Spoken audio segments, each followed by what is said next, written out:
Ташиевдин сизди камап салайын деген ою барбы? Ооба, сизди, Ташиев өзү. Андай болбосо керек. Балким мени камагысы келет. Бирок бул башка кеп. Сиз саясатка аралашпасаңыз, митингтерге барбасаңыз, сустармакка ар кайсыны жаза бербесеңиз, УКМКнын жетекчилигинин сиз менен иши деле болбойт. Бирок башка маселе бар. Кыргызстандын ар бир аймагында УКМКнын кеңсеси ачылган. Башкача айтканда, өлкө боюнча камчысы катуу майда-ташиевдер чыйнап кетти. Жана аларга сиз кызык болушуңуз мүмкүн.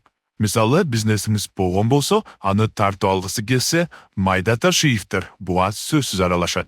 Же зорго курган үйүңүздү мамлекет бузам деп чыкса, сиз каршылык көрсөтүп баштасаңыз, майда-ташиевдер тез эле камап коет.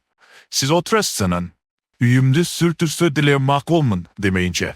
Жарыкты өчүрүп кетишсе, сиз буга нааразы болуп соцтармакка пост жазсаңыз, майда-ташиевдер сүйлөшүүгө чакырышы мүмкүн. Тилекке каршы бүгүнкү реалдуулук ушундай. Кыргызстанда ушундай майда-ташиевдердин тобу менен аралашып жашоого аргасызбыз.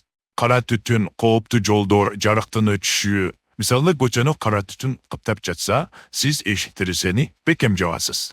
Эми тумчуланып жабылса эле өпкөнүн рагынан сактанабыз деген кеп эмес. Бирок зыянды кичине болсо да азайтыш мүмкүн. Майда-ташиевдер деле ушундай.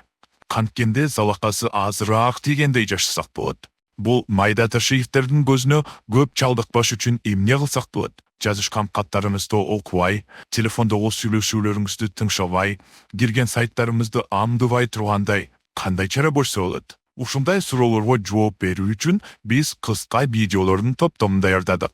Майда-ташиевдердин жоон тобу менен бир өлкөдө жашаш үчүн, тобокелдерди азайтуу үчүн гигиеналык эрежелер тууралуу сүйлөшөбүз. Кыргызстандын бийлиги менин ишмердүүлүгүмдү жана клооптун материалдарын экстремисттик деп тапкан. Бирок мен азыр деле эркиндиктемин. УКМК мени тыңшаган деле билинбейт. Демек, айткандарымда жан бар.